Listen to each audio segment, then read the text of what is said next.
Il est 10 heures et on n'a qu'une heure. Du coup, je vous propose de démarrer. Ça fera venir les retardataires. Je m'appelle Françoise Gorga. Je travaille à l'ANIA au service innovation. Mon travail, c'est d'accompagner les entreprises dans leurs projets d'innovation, entre autres.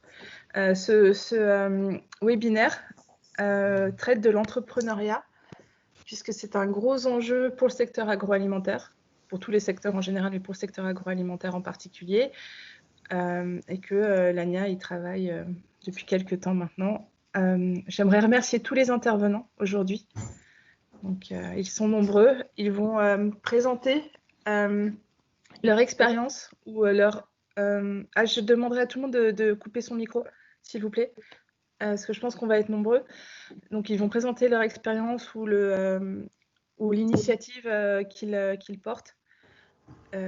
En 5 minutes environ, et on aura un peu de temps du coup à la fin pour échanger, pour poser des questions. Si vous avez déjà des questions qui vous viennent au fur et à mesure, puisqu'on ne va pas les interrompre, on posera toutes les questions à la fin, n'hésitez pas à les poser dans le chat. Éventuellement, moi, je les poserai à la fin pour vous si vous le souhaitez. Donc, je remercie Isabelle de Crémou de Seventure Partners, Gaëtan Gorin d'Algama, Dominique Ladvez pour Ecotrophelia, Ariane Voyatsakis de BPI France, Xavier Boisdvézy de la Foodtech et Sylvia Gascon-Cherrier de Foodshaker pour l'ISARA. Ils vont tous vous présenter leur vision en fait, de l'entrepreneuriat dans le secteur agroalimentaire. Pardon, quelqu'un me parle? Non, non, peut-être pas. Coupez vos micros, s'il vous plaît. Il y a un souci. Est-ce que vous voyez ce que je projette? Oui, ça fonctionne. Ça va, super. Du coup, juste quelques mots pour expliquer pourquoi on a décidé d'organiser ce webinaire. Je ne vais pas prendre trop de temps. Les enjeux qui se présentent à nous là, au secteur agroalimentaire, aux entreprises agroalimentaires en général. Alors le premier, il a l'air un peu pompeux, mais c'est nourrir le monde, donc la population mondiale qui explose et la France qui a un rôle à jouer, la capacité en tout cas de prendre une partie de cette mission de nourrir la population. Et il y a aussi de nouveaux enjeux puisque les consommateurs évoluent un peu partout sur la planète avec de nouveaux besoins, de nouvelles façons de consommer. Donc, la nécessité d'apporter un service et de repenser certains produits. Et puis, c'est le sens de l'histoire, la nécessité aussi de prendre en compte l'impact de notre activité sur l'environnement notamment, et puis sur la société en général. Pour réussir à relever tous ces enjeux, à apporter une réponse à tous ces enjeux, il faut être agile, créatif, être capable d'innover, de prendre des risques. Donc, les entreprises ont l'obligation de répondre à ces enjeux en mettant en place toutes ces qualités. Et si on regarde la définition européenne de l'esprit d'initiative et de l'esprit d'entreprise, on se rend compte que c'est exactement ça. Alors, ils ont essayé de théoriser un peu l'esprit d'entreprise au niveau européen, donc je vous ai mis la définition. C'est la capacité de passer des idées aux actes. On a autour de la table plusieurs personnes parmi les intervenants, mais aussi parmi les participants, j'ai vu ça, qui avaient eu à passer des idées aux actes. Ils l'ont fait en général de façon très successful. Donc, c'est intéressant de partager leur expérience. Mais qu'est-ce qu'on peut faire globalement pour promouvoir, pour aider, pour accompagner les gens qui ont envie d'entreprendre, que ce soit en créant une entreprise ou au sein même d'une entreprise déjà existante? J'espère que les interventions de ce matin vont nous permettre d'avoir des pistes en tout cas. Donc l'esprit d'entreprise est une des 8 compétences clés pour la formation tout au long de la vie. Elle a été définie comme telle par la Commission européenne, donc il y a une vraie volonté de pousser et de soutenir l'entrepreneuriat. Nous, à l'ANIA, on a une commande, c'est de créer un espèce de Food for Life de l'entrepreneuriat alimentaire. Alors ceux qui ne connaissent pas Food for Life, c'est une plateforme qui réunit tous les acteurs, toutes les parties prenantes de l'innovation alimentaire, et son objectif, c'est de promouvoir l'innovation dans le secteur agroalimentaire. Notamment les membres du conseil d'administration de l'ANIA, donc les entreprises, souhaiteraient qu'on mette autour de la table toutes les parties prenantes de l'entrepreneuriat pour essayer de promouvoir l'entrepreneuriat dans le secteur agroalimentaire.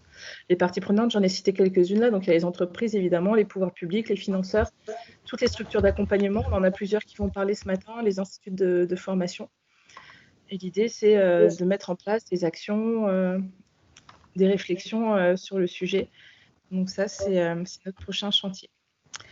On a déjà créé une charte que les membres de cette plateforme à laquelle les membres de cette plateforme pourraient adhérer, qui en gros dit qu'ils sont prêts à donner un peu de leur temps pour soutenir l'entrepreneuriat dans le secteur agroalimentaire. Donc voilà, ça c'était juste pour poser le contexte de la réunion de ce matin. Je vous en supplie, coupez vos micros si vous n'intervenez pas. Donc voilà, je passe la parole à Isabelle de Crémou du coup. J'arrête le partage de l'écran puisqu'elle n'a pas de slide. Et merci Isabelle, c'est à vous. Bonjour à tous. Donc j'espère que la caméra et le micro fonctionnent. Donc tout d'abord, très bien, un des points communs de tous ceux qui sont à la fois speakers et participants aujourd'hui, c'est d'être à la fois passionnés d'agroalimentaire et passionnés d'entrepreneuriat et d'entreprise. Donc, moi, c'est quelque chose qui m'a porté depuis le début de ma carrière et j'espère vous le faire partager aujourd'hui, tout particulièrement en réunissant les deux. Le premier message, c'est que je trouve ça absolument super que l'ANIA se mette en marche et vraiment mettre des ressources et de l'énergie au sujet de l'innovation et d'entrepreneuriat. Parce qu'en agroalimentaire, c'est effectivement clé aujourd'hui. L'agroalimentaire est en train de faire une grande mutation mondiale. Et effectivement, du point de vue français, et pour à la fois toutes les entreprises et pour les différents collaborateurs ou managers que nous sommes tous, c'est absolument clé qu'on se mobilise et qu'on ne rate pas le train qui est en train de passer et qui est en accélération. Alors, je pense qu'au-delà de l'esprit d'entreprise, le maître mot de l'entrepreneuriat, et tout particulièrement en agroalimentaire, c'est l'ambition. Donc, les enjeux ont été excellemment bien rappelés en début sur les premiers slides. Et je crois qu'il n'y a pas de limite au niveau d'ambition qu'il faut avoir. Donc oui, ça paraît ambitieux, ça paraît grand, mais c'est ce qu'il faut faire. Et si on voit petit, on échoue. Donc il faut voir grand quand on entreprend dans tous les domaines et notamment en agroalimentaire. Alors, juste pour me présenter avant de rentrer dans le vif du sujet, donc moi je suis Isabelle de Crémou. Je travaille depuis longtemps, ça fait pratiquement 30 ans, et j'ai plusieurs casquettes. Je dirige la société C-Venture Partners, qui est une entreprise de financement de l'innovation.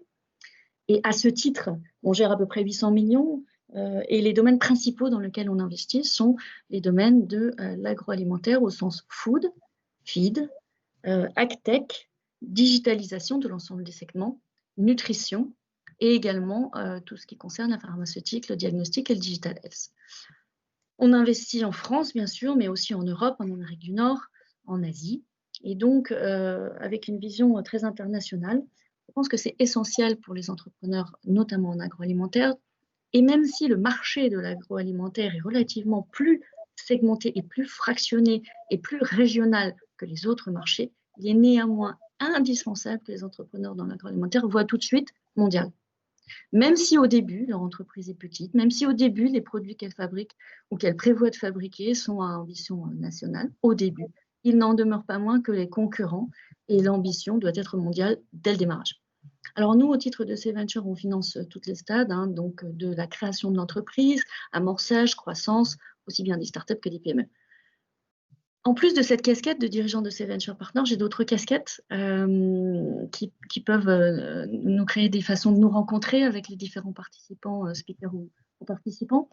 Je suis membre de du Conseil de l'innovation, Conseil d'innovation donc mis en place par les deux ministres, Madame Vidal et Monsieur le maire, pour définir les thématiques des décennies à venir en termes d'innovation pour la France et de la souveraineté française, et qui définit également l'allocation d'un certain nombre de programmes de subvention. Je suis aussi présidente de la commission du Conseil du capital investissement à l'AFG, et donc à ce titre fédère l'ensemble des capital investisseurs français. Et puis je parraine un certain nombre de jeunes pousses en leur donnant juste un peu de mon temps pour les aider à réussir Ça, c'est une autre activité, on va dire, pro bono. Et je suis également administrateur indépendant d'un certain nombre de grands groupes. Donc, c'est l'ensemble de ces casquettes que je vais essayer de vous faire partager aujourd'hui. Alors, aujourd'hui, la thématique du jour, c'est de développer l'entrepreneuriat et l'innovation en France, et notamment en stimulant la jeunesse. Alors, pourquoi la jeunesse? Ça paraît un peu ridicule, on n'est pas en train de faire un article journalistique qui parle des jeunes entrepreneurs pour le plaisir qu'ils soient jeunes, mais la jeunesse, ça a réellement un certain nombre d'atouts pour entreprendre. L'atout de l'énergie, de l'enthousiasme, de la détermination, d'être problem solving, enfin de mettre son énergie à résoudre les problèmes, et de penser sans contrainte, c'est-à-dire de disrupter. Donc ça, c'est génial, c'est des atouts absolument indispensables et qui sont les piliers de la réussite de l'entrepreneuriat. Néanmoins, il ne faut quand même pas oublier de s'associer aussi avec des personnes plus âgées qui apporteront, elles, l'expérience, et justement l'expérience de ce qui marche, l'expérience de ce qui n'a pas marché, car on apprend beaucoup de l'expérience de ce qui n'a pas marché. J'encouragerai aussi notre assistance pour se lancer dans l'entrepreneuriat, se frotter le plus possible à la réalité terrain, à la fois française mais internationale, et d'aller discuter avec le plus de gens possible. Les gens qui sont dans le domaine des grands groupes, dans le domaine de la science, dans le domaine du réglementaire, dans le domaine du financement, dans le domaine des clients, etc. etc. Plus les entrepreneurs se frottent à la réalité avant la création de leur projet et après, tout au long de la vie de leur projet, meilleure est leur réussite. Alors, je voulais peut-être souligner quelques faits saillants plutôt que de faire un exposé global, juste pour vous attirer l'attention dans votre futur projet, que j'espère de l'agroalimentaire, ou dans votre projet actuel sur lequel vous êtes dirigeant, membre ou simplement collaborateur. Il y a quelques particularités du domaine de l'agroalimentaire en termes d'entrepreneuriat vis-à-vis des autres domaines.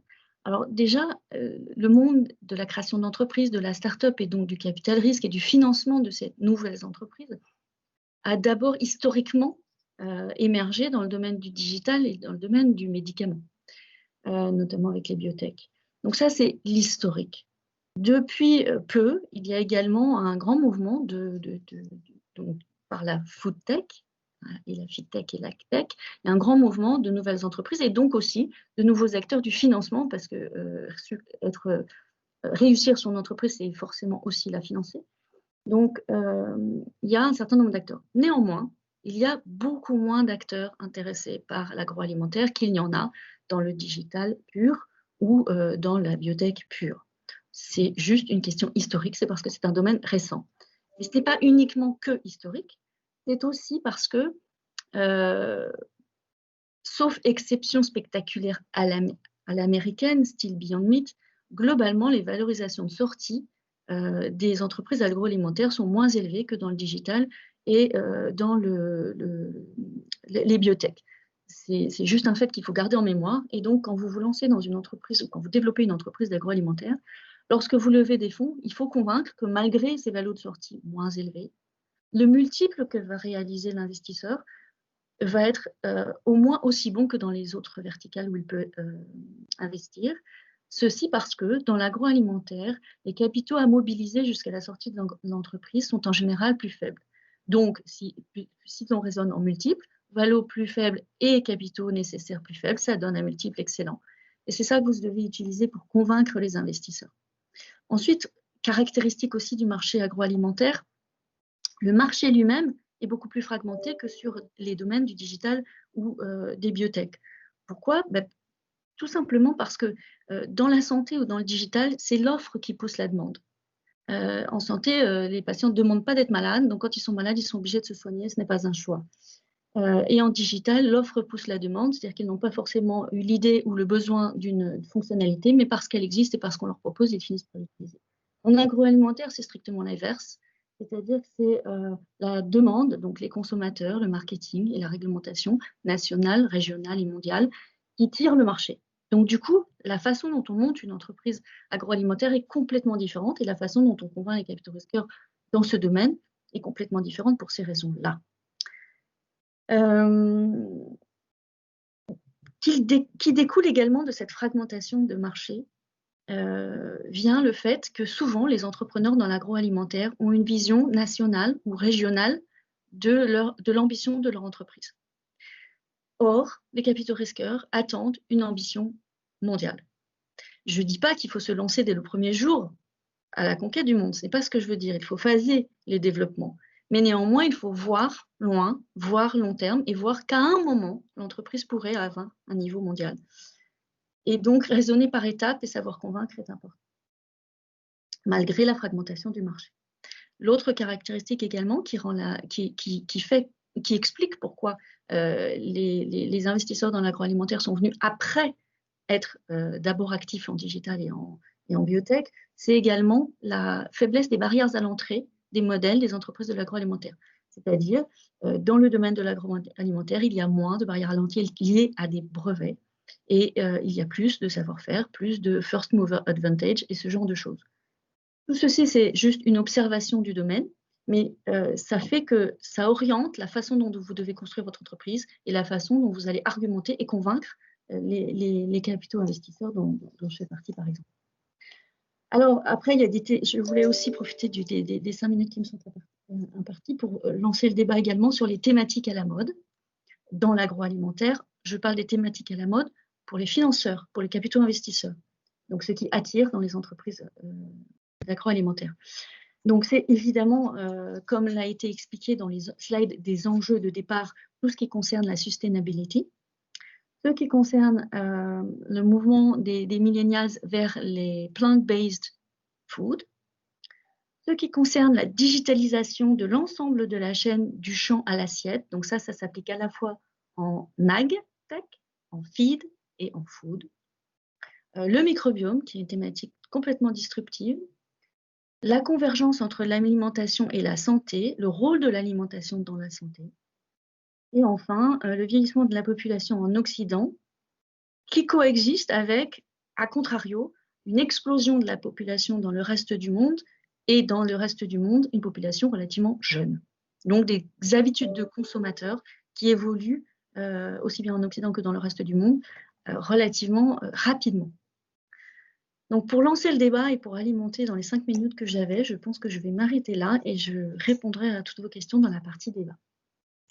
Merci Isabelle. Du coup, je vous ai dit les questions à la fin. Je vais passer la parole à Gaëtan Goin d'Algama. Je vais partager ta présentation, Gaëtan.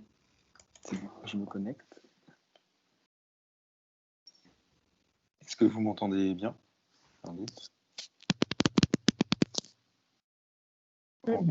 Ok, bah, parfait. Bah, bonjour à tous, très content d'être là. Je suis à mon bureau, très content de pouvoir y retourner après cette période de confinement pas simple pour les entrepreneurs qui ont souvent l'habitude d'être en mouvement, de se déplacer, d'aller de rendez-vous en rendez-vous. Donc entreprendre en période de Covid, moins évident, mais on trouve des solutions. Donc, je vais vous présenter très rapidement donc Algama aujourd'hui, qui est une société qui a bien évolué depuis sa création en 2013. Et enfin, je terminerai par quelques mots qui, selon moi, sont importants d'avoir en tête et en considération quand on amorce son projet, quand on le lance, quand on essaye de le transformer en start-up et en société plus durablement. Donc chez Algama, ce qu'on fait, c'est qu'on développe des solutions sous forme d'ingrédients et de produits finis pour nourrir le monde.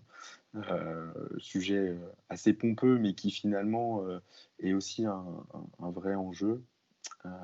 C'est pas simplement à lire dans des rapports à droite à gauche, c'est un sujet qui est vraiment financé aujourd'hui. Donc j'en parlerai un tout petit peu après. Concrètement, on est une quinzaine de salariés aujourd'hui chez Algama. On officie sur différents pays, aux États-Unis et en France. Donc je rejoins ce que disait Isabelle sur pensée internationale. C'est quelque chose qu'on a essayé de mettre en place assez rapidement. 2 ans après la création de la société, un de mes fondateurs est parti s'installer aux États-Unis. Donc s'il y a des questions là-dessus, c'est un sujet sur lequel on peut répondre. Et on a levé un tout petit peu plus de 10 millions de dollars depuis la création de la société, ce qui est à la fois beaucoup et peu, enfin ça dépend dans quelle cadre on se trouve en comparaison avec certaines sociétés compétitrices aux États-Unis, ça paraît très très peu. En France, ça peut paraître déjà une somme conséquente. On a la chance d'avoir différents supporters financiers en France et à l'international, et je dirais de plus en plus à l'international, pour différentes raisons. Celle que j'ai envie en fait de vous donner aujourd'hui, c'est que les fonds d'investissement étrangers voient d'un très bon œil l'innovation en France.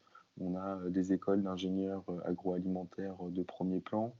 On a des aides à l'innovation qui sont conséquentes sur des projets en amorçage et en premier financement.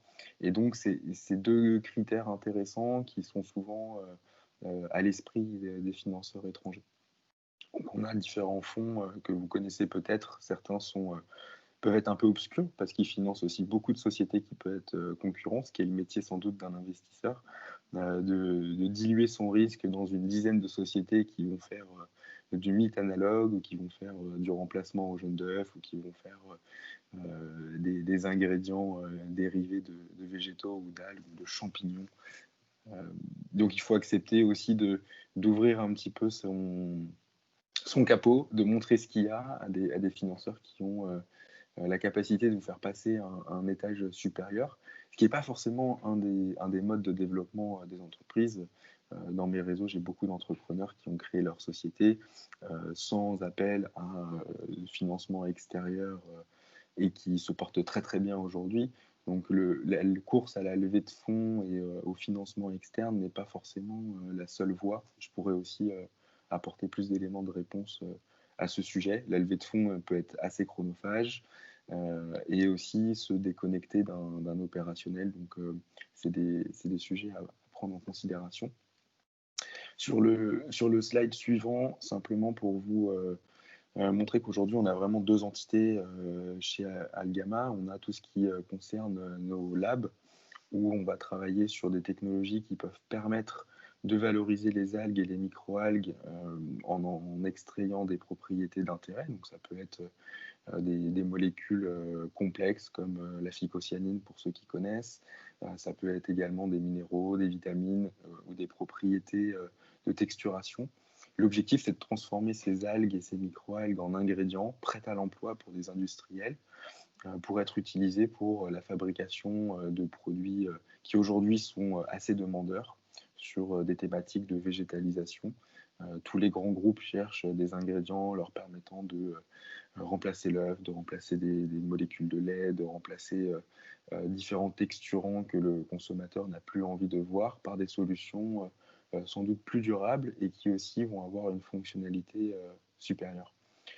Et enfin, un studio qui est aujourd'hui une toute petite entité au sein de notre entreprise qui a pour mission de designer des matrices alimentaires qui vont intégrer, et qui intègrent nos ingrédients, mais qui le font sous forme de marque avec des produits de grande consommation. Donc certains ont pu en consommer en faisant leurs courses ou dans nos nombreuses dégustations que nous avons sur les salons d'innovation. Ça va de la mayonnaise à des produits pour le sport. Et on a deux nouvelles sociétés produits qui vont être annoncées dans les prochains jours, et notamment une sur l'alternative laitière. C'est un gros chantier. Pourquoi ces deux entités? Je dirais que ça permet d'être concentré sur l'ingrédient qui aujourd'hui est un marché à destination de l'industrie agroalimentaire, avec des cycles de décision qui peuvent être relativement longs. On peut parler de 6 à 12 mois pour initier un projet, 12 à 18 mois pour réaliser le projet, et finalement 2 ans avant de voir le produit réellement sur le marché. On constate depuis 2 ans une réduction de ce cycle de décision, de mise en projet et de production. Néanmoins, pour toute entreprise qui se lancerait sur le sujet des ingrédients et de l'innovation de ce type-là, prendre en considération que les temps sont souvent beaucoup plus longs qu'on l'espérait initialement. Et le studio qui, pour nous, en fait, est un accélérateur à particules pour que les produits ne fassent pas 6, 12, 24, 32 mois avant d'être sur le marché, mais plutôt 6 mois. pour, comme le disait aussi Isabelle juste avant, pouvoir tester le marché, sa réalité, son acceptation par le consommateur. Quelques mots qui pour moi sont importants pour tout créateur d'entreprise, dirigeant et finalement entrepreneurs, qui sont les suivants. Innovation. Souvent, on pense qu'une idée, de par son idée, est une innovation, ce qui n'est souvent pas le cas. Les barrières à l'entrée sont souvent faibles. Le dépôt de brevet est souvent compliqué en agroalimentaire, notamment sur la partie procédés. Faire attention aux mots utilisés, mais surtout toujours avoir en tête qu'un investisseur ou un groupe qui va vous aider à passer à l'étape supérieure va chercher à savoir si d'autres sont capables de faire la même chose que vous et si vous êtes bien positionné. La scalabilité, pour nous, c'est un point qui est extrêmement fort. Donc, je ne vais pas me lancer dans une traduction et dans une définition, mais simplement avoir en tête que faire quelque chose à petite échelle peut sembler être facile et acceptable. Le faire à une autre échelle, souvent beaucoup plus grosse, voire sur un autre pays, peut être extrêmement compliqué. Et aujourd'hui, j'ai l'impression que c'est une des différences notables entre des sociétés françaises et des sociétés étrangères qui n'ont pas la même définition ou en tout cas ambition dans leur procédé de scalabilité. Ça peut se traduire par du prix, donc être capable de produire à un prix qui est plus acceptable pour le marché, mais ça peut aussi être simplement capable de maintenir la qualité ou de maintenir le produit quand il est sur un volume d'échelle beaucoup plus important. Pricing et marketing, tout entrepreneur a envie de dire mon produit est le meilleur d'un point de vue marketing, son prix est ultra compétitif, j'ai la marge la plus élevée. Avant de se lancer, vraiment faire ces études-là, il y a beaucoup de cabinets et peut-être aussi au sein de l'ANIA d'économes qui sont capables d'apporter leur lumière sur ces éléments de pricing, puisque une fois que le prix est annoncé, c'est quand même très très dur d'aller le rehausser par ailleurs. Et on a pu en faire l'expérience sur une de nos gammes de produits où une fois que c'est annoncé, c'est figé, c'est vraiment une grande bataille pour pouvoir rehausser ultérieurement. Marketing écosystème, on le voit, la Food Tech, la French Tech, l'ANIA, la FEF, Protéines France, il y a de plus en plus de groupements qui sont accompagnants pour fédérer un écosystème. Ça peut être une entrée intéressante, ça a aussi ses limites, dans le sens où, encore une fois, ça peut être assez chronophage pour un entrepreneur et un jeune dirigeant, bien saisir les différents écosystèmes et surtout ce qu'on en attend, de ne pas se perdre dans des réunions et des réunions, mais vraiment qu'est-ce qu'on en attend. Est-ce que nous, en tant que petite entreprise, on peut bénéficier de certaines synergies immédiatement. Et enfin, le funding, pour moi et les sociétés que j'ai créées jusqu'à présent, ça a été clé dans notre développement pour recruter des bons profils, pour faire nos premières productions, pour lancer à l'étranger. Un petit mot à ce sujet, je l'ai déjà dit, c'est pas une fin en soi, et surtout c'est d'avoir en tête un certain phasage. J'ai vu beaucoup d'entrepreneurs récemment calquer leur levée de fonds sur ce qu'ils ont pu lire ou voir dans la presse. Il y a souvent une dissonance assez forte entre ce qu'on lit et la réalité. Et surtout, c'est être préparé à cette levée de fonds, sans doute être accompagné, peut-être par un lever si c'est la solution retenue, mais en tout cas être préparé en termes de roadshow, de documents, de cohérence aussi entre les fonds recherchés et leur utilisation. Et surtout avoir un plan, c'est-à-dire que, comme l'a dit Isabelle, l'objectif de tout financeur, c'est une sortie. Et donc, à un moment, il faudra se sortir des fonds reçus et donc avoir une valorisation qui serait conforme. Et également aussi de pouvoir voir l'entreprise après cette sortie des investisseurs. Je pense que l'écosystème américain est très dynamique sur ces mécanismes de sortie. En France, aujourd'hui, je n'ai pas vu beaucoup de sorties sur les 5-6 dernières années, autre qu'une acquisition par un grand groupe, et sans doute à des valorisations qui ne sont pas celles imaginées au démarrage par l'équipe fondatrice. Voilà. Je serais très content de répondre à vos différentes questions sur ces différents mots et les sujets. Je laisse la parole. Merci Gaëtan. Du coup, je vais passer la parole à Dominique Ladevez pour Ecotrophilia. Bien, bonjour à tous. Donc Dominique Ladevez. Je pilote depuis une vingtaine d'années la démarche Ecotrophilia au niveau national et au niveau européen. Cette démarche, elle est portée par un réseau d'établissements. Au niveau national, c'est plus de 25 établissements enseignement supérieur, grandes écoles, universités. Et au niveau européen, c'est près de 180 universités qui sont impliquées dans la démarche. Alors, Ecotrophilia, la démarche initiale était une démarche pédagogique de mobiliser les étudiants d'école d'ingénieurs, bien souvent, en leur donnant un fil rouge dans la création d'une innovation alimentaire tout au long de leurs études, avec un cahier des charges extrêmement précis, contraint, et de pouvoir sortir en fin de parcours étudiant un projet, une initiative, un produit alimentaire qui puisse trouver éventuellement preneur sur le marché ou déboucher sur la création d'une entreprise. Cette démarche, le slide suivant si tu veux Françoise, est agrémentée donc d'une dynamique et d'un réseau en termes de... Alors, au niveau du concours, donc ce que j'expliquais, concours exigeant, d'une grande rigueur qui mobilise chaque année l'ensemble des établissements d'enseignement supérieur avec des dotations entre 20 et 25 000 euros de prix. Nous venons d'organiser la 21e édition au Palais des Papes dans des conditions un peu rock'n'roll eu égard les contraintes sanitaires. Mais ce sont 150 étudiants, 18 projets sur les 20 initiaux qui sont venus sur Avignon et qui ont pu prouver leur engagement, un travail exceptionnel dans cette période de crise et des universités fermées pendant quasiment 5 mois.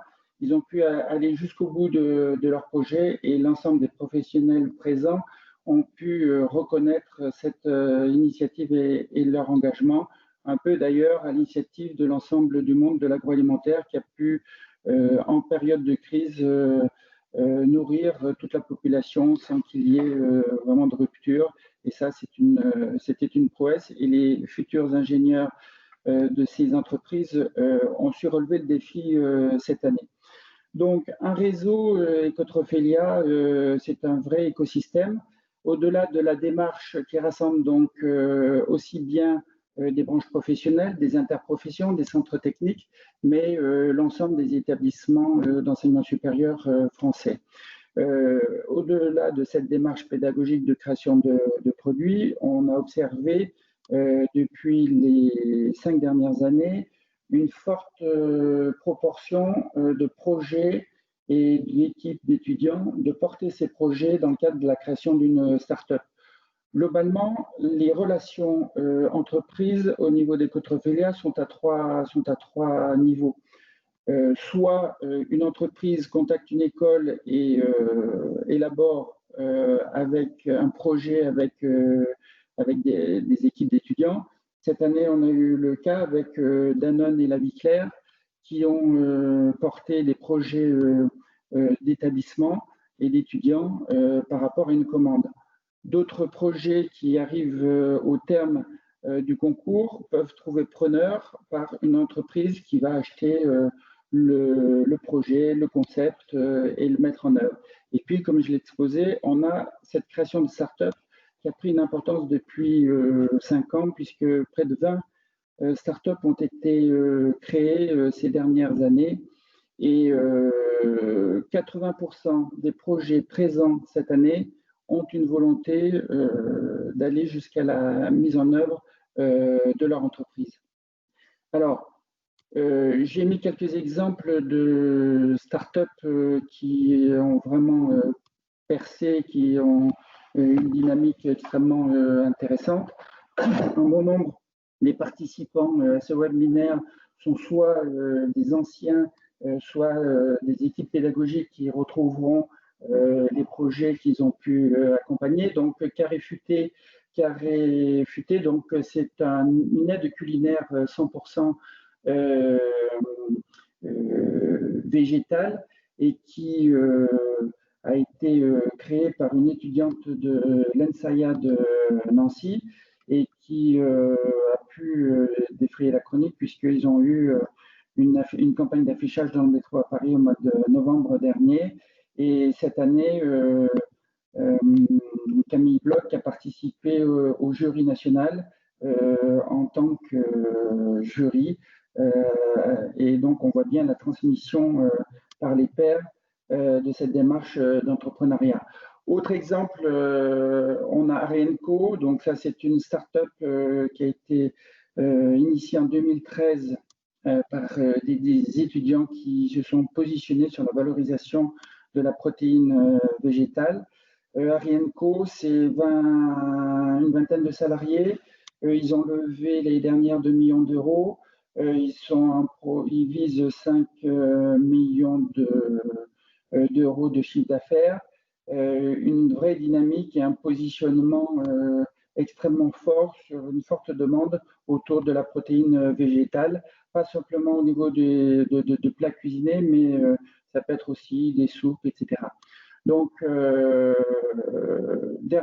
d'autres exemples, une pâte à tartiner faite à base de spiruline proposée par des étudiants de Purpan qui couvre maintenant l'ensemble des marchés de la distribution.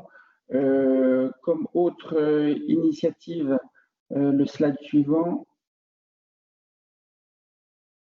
les incrépides alors, comme quoi la valorisation, dans le cadre d'une alimentation durable, on est en pleine éco-conception puisque les incrépides, c'est une valorisation d'un coquillage, la crépidule, qui est un peu endémique sur les côtes bretonnes et qui peut trouver une valorisation économique grâce à ce projet. Et c'est un projet qui est porté par des étudiants de Oniris et leur entreprise est en train d'être mise en œuvre.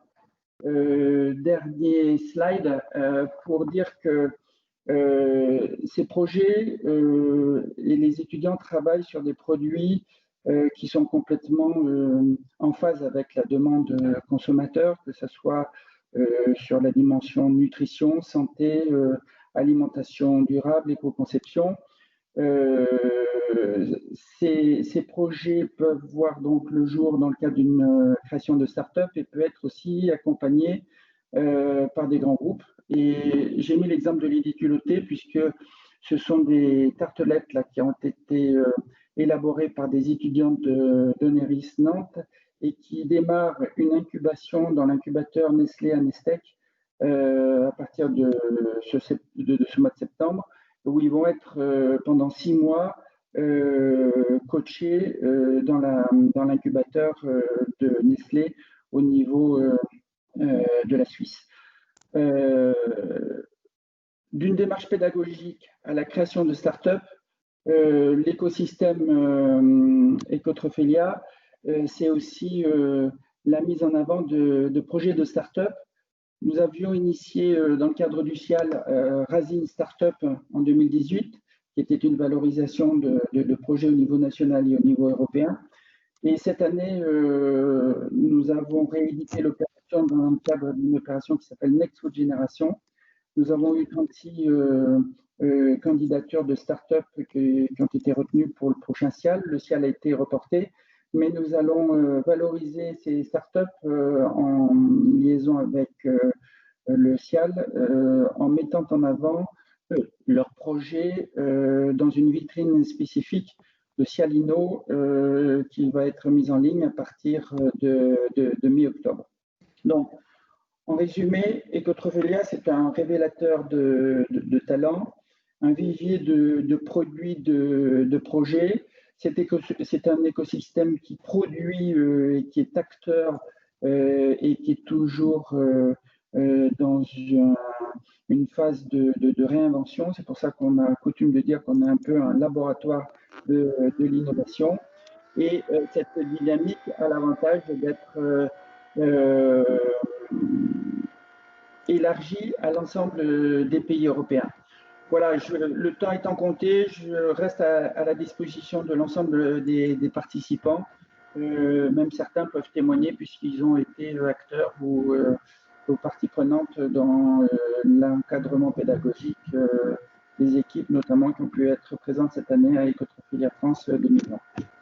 Merci Dominique. Et désolée pour les slides, j'ai été assez nulle. Je passe la parole du coup à Ariane. Ce qui est important de voir sur Ecotrophilia, juste parce que moi je le suis depuis plus de 15 ans maintenant, c'est l'esprit qui change chez les jeunes.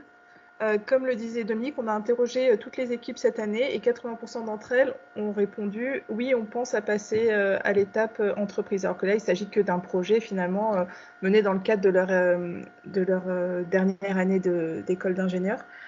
On n'avait pas ces niveaux-là les années précédentes, donc il y a quelque chose qui change.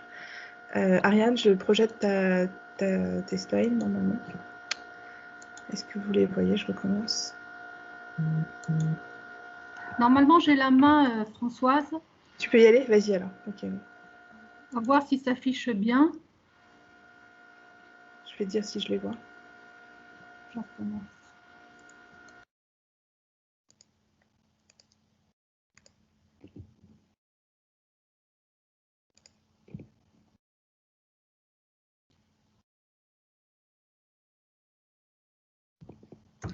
C'est bon. Bon.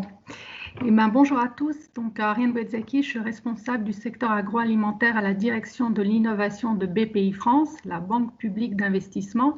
Donc, merci d'abord à l'ANIA pour cette initiative très utile sur l'entrepreneuriat agroalimentaire. Donc, comment financer les projets de création d'entreprises? Alors, le premier outil, ce sont les aides à la faisabilité qui vont financer les premières études d'une entreprise visant donc à asseoir la faisabilité du projet avant d'engager des étapes plus importantes, que ce soit une étude de marché, une étude de propriété intellectuelle, une étude technique de faisabilité avec un laboratoire de recherche ou un centre technique, par exemple. Donc, on a pour les entreprises de moins d'1 an, on propose la bourse French Tech, qui est une subvention jusqu'à 45 000 €. Et si l'entreprise est Deep Tech, c'est-à-dire si elle est issue de la recherche publique et qu'elle développe une innovation de rupture, cette subvention peut aller jusqu'à 90 000 €. Et si l'entreprise a plus d'1 an, c'est-à-dire pour toutes les entreprises de moins de 2000 salariés, on propose dans le cadre de partenariat avec le ministère de l'Agriculture une subvention jusqu'à 50 000 €. Donc vous aurez sans doute accès aux slides avec les liens pour voir des exemples de projets. Et pour ces financements, il convient de contacter la direction régionale dont vous avez les coordonnées sur notre site internet. Alors, pour poursuivre, après la faisabilité, quand on passe en phase de développement, donc quand on a des dépenses de R&D jusqu'au marché pour développer son innovation, jusqu'à avoir un produit ou un service disponible pour le marché, on a en partenariat avec le ministère de la Recherche l'appel à projet e-Lab qui existe depuis maintenant plus de 20 ans. Donc c'est un appel à projet qui est renouvelé tous les ans, qui sera lancé donc cette année vers décembre, qui s'adresse à des entreprises de moins de 2 ans issus de la recherche publique, développant donc toujours des innovations de rupture, et c'est des financements en subvention pouvant aller jusqu'à 600 000 €. Donc c'est un vrai coup de boost pour la création d'entreprises à fort potentiel de R&D. Et pour les entreprises qui ont dépassé ce stade, pour donc des entreprises jeunes jusqu'à 8 ans, qui sont aussi avec un fort potentiel de R&D, issus de la recherche publique, on propose l'aide au développement Deep Tech. Donc c'est un mix de subventions et d'avances récupérables. Et pour cela, il faut contacter notre direction régionale pour mettre en place ce financement. Et si l'entreprise n'est pas deep tech, si elle n'est pas issue de la recherche publique, mais elle a quand même des projets tout à fait intéressants dans l'agroalimentaire, la direction régionale pourra lui proposer soit une avance récupérable, donc une avance de trésorerie remboursable en cas de succès du projet, soit un prêt à l'innovation. Dernier volet, comment financer ces investissements? Donc deux modalités. La première qui est la garantie, donc c'est pour toutes les PME. On garantit la banque qui va octroyer un crédit bancaire à la PME.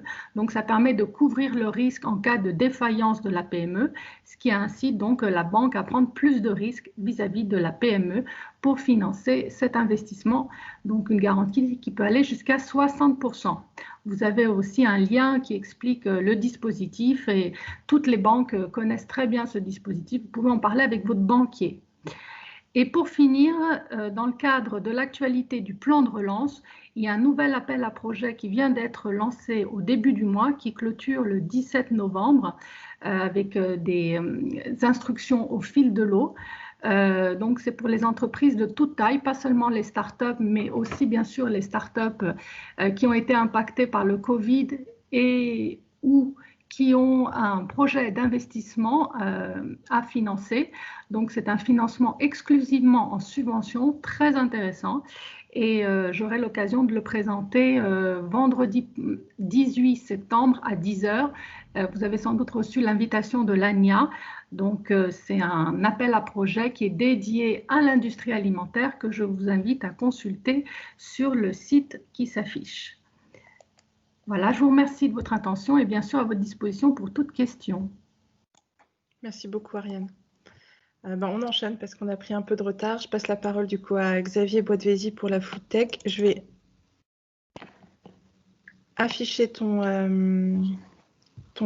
PowerPoint et tu me dis quand je change de slide. C'est bon, vous le voyez? D'accord, oui, je m'excuse parce qu'effectivement ma caméra ne fonctionne pas, donc j'ai fait quelques slides. Donc pour que tout le monde voit bien de quoi on parle, hein, la Food Tech, c'est avant tout un réseau qui s'est constitué il y a 4-5 ans avec un écosystème complet. Alors il y avait des acteurs, on va dire, historiques, hein, quand la French Tech l'avait labellisé. Et puis, fort d'une dynamique quand même qu'on voit apparaître, on peut rester là-dessus, fort d'une dynamique qu'on voit apparaître, on va dire, vraiment significative ces dernières années. On ne voit pas les slides. On a intégré d'autres acteurs, d'autres... Vous ne voyez pas les slides? Pardon, je suis désolée de t'interrompre. Non. Si, moi, on les voit. Si, on voit les slides. Oui. Ça dépend des personnes, je pense. Bon, on va essayer de faire, ou je vais essayer d'être le plus didactique je recommence. possible. Pour ceux qui voient pas les slides. Donc effectivement, l'ambition de la Food Tech à l'époque, ça a été de fédérer tout un réseau de territoires parce que des idées, il y en a partout, des acteurs qui ont envie de développer des projets sur la thématique, il y en a dans toute la France. Et donc l'ambition, c'était vraiment d'identifier, on va dire, ces différents projets, ces différents acteurs, d'être capable de les accompagner par la suite et de les guider, alors pas refaire ce qui existait déjà, mais de les guider vers les bonnes portes le cas échéant.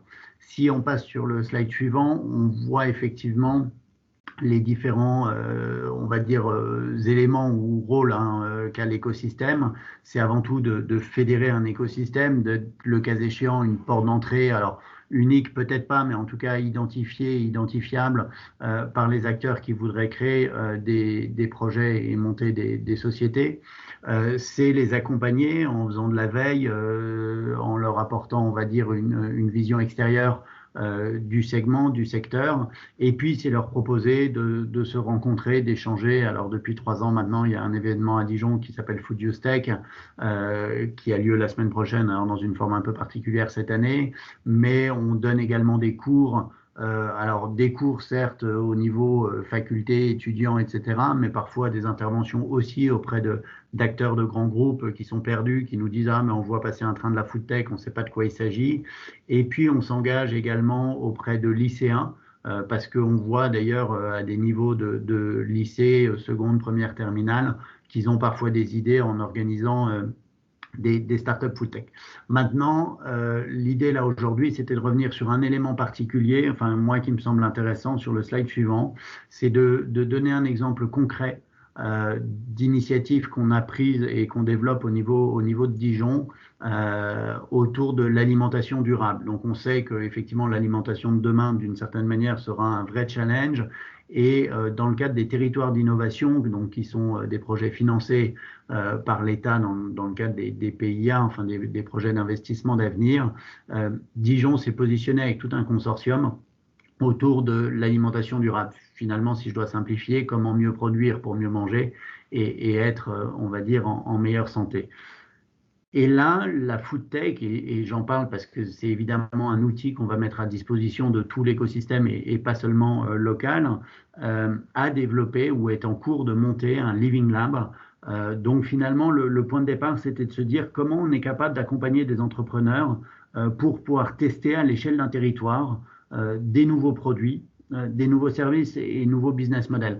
Et je reviens là-dessus parce que c'est vrai qu'on a vu pas mal d'exemples de nouveaux produits, et c'est vrai que quand on parle food, très vite l'innovation peut prendre la forme d'une innovation produit, mais je crois qu'un des vrais challenges qui doit nous animer et qui est plus compliqué, c'est derrière l'innovation de service. On en voit évidemment aussi dans la food tech, mais ce qui est encore plus compliqué derrière, c'est de réussir à identifier et à définir ces nouveaux business models qui sont parfois associés et qui sont compliqués à trouver. Donc l'ambition de ce Living Lab, c'est effectivement de permettre demain, auprès d'une population représentative, au niveau d'un territoire, de tester à la fois du produit certes, mais également du service et des nouveaux business models. Et c'est vrai qu'on en a parlé tout à l'heure du besoin d'être très vite international. Quand on parle de création d'entreprise, je pense qu'une des difficultés qu'on a, même si on arrive à développer des nouveaux services digitaux, même si on a les business models, c'est que dans le food, à un moment, il est important de localiser et de s'adapter à chaque marché. Et c'est vrai que ça reste une des contraintes. Et on travaille aussi là-dessus pour voir comment accompagner.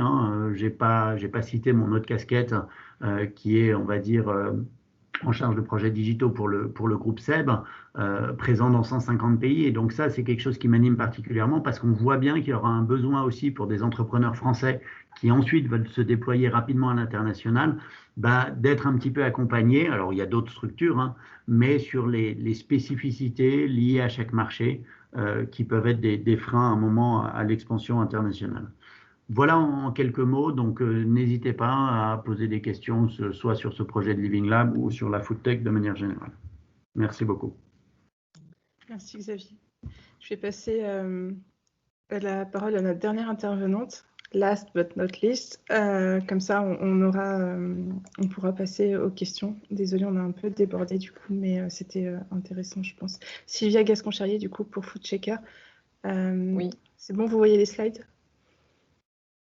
C'est bon, ça m'a l'air bon. En tout cas, moi, je les vois. Ah, Bonjour à tous. Sylvia Gascon-Charrier, je suis la coordinatrice de l'incubateur Food Checker by Zara. Je vais vous expliquer un petit peu comment on accompagne les entrepreneurs, quelles sont nos spécificités. Donc, sur la slide suivante, déjà pour remettre les éléments, l'ISARA, c'est une école d'ingénieurs en agriculture et agroalimentaire. On forme des ingénieurs en 5 ans après le bac. Et donc, Food Checker by Zara, c'est l'incubateur de l'école. Et on est accompagné par des experts du pôle Agrapol, qui sont en fait un pôle de compétences lié à la filière alimentation. Notre spécificité à Food Checker, c'est d'accompagner uniquement des projets food tech. Alors évidemment, quand on entend food, c'est l'ensemble de la filière qui inclut l'agriculture, la production, la transformation, la distribution, la restauration, donc de la fourche à la fourchette, et l'innovation au sens large du terme. On pense plutôt à un besoin consommateur. Donc, on peut imaginer des innovations marketing, des innovations d'usage ou de business model. En tout cas, on sait qu'on est le seul incubateur de la filière alimentation dans la région Aura. Alors, comment on accompagne sur la slide suivante, voici quelques-unes de nos spécificités. On peut en fait, nous, accompagner des projets dès le stade de l'idée, donc plutôt orienté création juridique, La particularité, c'est on peut accompagner sur des aspects business et techniques. On utilise ce qu'on appelle chez nous des référents business et des référents techniques. En fait, nous sommes tous des salariés de l'école, des consultants, des enseignants, des chercheurs, donc des experts dans leur domaine. Et en tant que référent business, on va travailler sur des aspects de stratégie marketing, de structuration de la distribution, d'ingénierie financière. Et le référent technique, en fait, on va utiliser les compétences, par exemple, en agronomie ou en agroécologie pour un projet qui sera plus dans l'agtech, et les compétences d'un consultant ou d'un enseignant-chercheur en R&D ou en qualité pour un projet qui est plutôt sur la transformation. On peut aussi mettre à disposition, notamment pour les projets de transformation, la halle technologique agroalimentaire. Vous voyez une petite photo, en fait, c'est une sorte d'usine semi-industrielle qui est au sein de l'école, destinée à la formation des élèves ingénieurs, et on la met à disposition des incubés qui, du coup, peuvent prototyper. Donc, ils viennent utiliser les machines, s'approprier leurs projets, leurs produits, voir comment ils se transforment pour trouver la meilleure solution d'industrialisation en dehors de l'école. Donc entre les compétences en fait des référents où on apporte de l'expérience, une expertise où on challenge, plus le matériel, du coup on a la spécificité d'accompagner les projets sur tous ces aspects-là. On met évidemment à disposition tout notre réseau, que ce soit le réseau interne de l'école, mais aussi le réseau externe, puisque nous, on est membre actif de la Foodtech Lyon-Ora. On a 12 ans d'expérience et d'existence, du coup, on a quand même un bon réseau aussi de start-up et un bon réseau entrepreneurial, plus tout le réseau agri et agro de l'ISARA qui a aujourd'hui plus de 50 ans. Et enfin, on a aussi un espace de travail qui permet aussi aux porteurs de projets d'avoir un lieu physique pour venir travailler et participer à l'émulation qui peut se faire entre les autres porteurs de projets. Pour vous donner quelques chiffres clés, sur la slide suivante, j'ai peut-être un peu trop de chiffres, je vais vous... Ah, il y a juste une, voilà. En fait, je vais vous donner quelques chiffres pour vous donner un ordre d'idée. Nous, on a un incubateur, on a 10 projets maximum par an, puisqu'on est quand même sur une définition assez précise, donc food innovant. On a accompagné plus d'une 50aine de projets. En tout cas, les chiffres que j'ai aujourd'hui datent de 2018. On avait 35 entreprises qui étaient toujours actives sur les 47 qui étaient créées. Et ces 35 entreprises en 2018 avaient cumulé 12,6 millions d'euros de chiffre d'affaires pour 195 emplois créés. Quelques exemples de startups qu'on a pu accompagner sur la slide suivante. Donc Arienco, on en a parlé sur Ecotrophelia, et en fait c'est une startup qui est passée par chez nous, puisque ce sont 2 anciens Isariens qui du coup apportent une solution sur les protéines végétales en utilisant les légumineuses.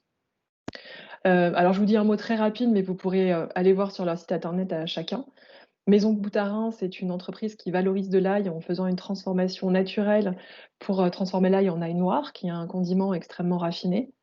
Refarmer, c'est un projet d'agtech qui fait de la production agricole verticale. Magic Bean, une entreprise qui vient de lancer ses produits pendant le confinement, comme quoi il y a des choses positives quand même, qui a lancé du simili carné 100% végétal, donc un semblant de nourriture carnée, mais en fait 100% végétale. Meet, c'est un studio de food design qui existe depuis maintenant une bonne dizaine d'années. Cocomiette fait de la bière avec du pain recyclé, donc récupère des invendus de pain qu'ils transforment en chapelure qu'ils intègrent dans la recette. Vertu, c'est un exemple d'innovation d'usage, puisqu'en fait, ils font de la fraîche découpe en GMS, donc des fruits et légumes frais dans les supermarchés. Et Chiche, que vous connaissez peut-être aussi, qui font des légumineuses, mais apéritives. Je vous dis un petit mot aussi pour terminer sur la slide suivante d'un nouveau dispositif en fait qui s'appelle Foodara, qui a été cofondé par Isara et Angelor en partenariat avec le Crédit Agricole. Et en fait, c'est une société d'investissement pour les entreprises en amorçage, donc avec des tickets qui démarrent à peu près 200 000 euros. La spécificité, c'est que les investisseurs sont tous des acteurs de la filière alimentation, tous des experts, et qu'ils investissent non seulement leur argent, mais aussi leur temps pour accompagner les projets qui seront financés via ce véhicule. Je vous ai mis juste à la fin du coup mes coordonnées. Si vous avez un projet Foodtech, que vous avez des questions, vous vous interrogez un petit peu plus sur les modalités de fonctionnement de l'incubateur, n'hésitez pas. Et si vous avez d'autres questions en général, je crois qu'on arrive à l'heure et que du coup c'est le moment pour tout le monde. Merci à tous. Merci beaucoup. Du coup, merci à tous les intervenants. Donc, vous avez vu des financeurs, des entrepreneurs, des accompagnants. Donc, on a eu un peu une vision de l'écosystème de l'entrepreneuriat. Dans le chat, il y a une question qui est revenue sur le partage des slides. Donc, a priori, c'est bon. Dans l'invitation aussi était précisé que le webinaire serait enregistré et j'aurais dû vous demander au début si ça ne posait de problème à personne. Bon, il a été enregistré. S'il y a un souci, n'hésitez pas à m'envoyer un mail. On verra comment on s'organise.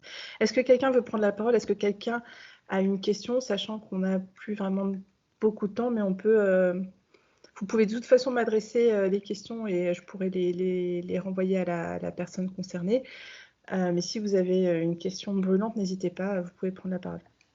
Je pense aussi que vous pouvez donner les coordonnées des différents speakers si les gens, après l'événement, ont d'autres questions qu'ils n'ont pas eu le temps de poser. On y répondra directement avec plaisir. Très bonne idée, on fait ça comme ça. J'enverrai les slides et les coordonnées des intervenants à tous les participants si c'est bon pour vous. Et on se laisse 2 minutes pour les questions si besoin. Est-ce qu'il y a des questions? Bon, a priori, pas de questions tout de suite. Je vous remercie vraiment, c'était très intéressant.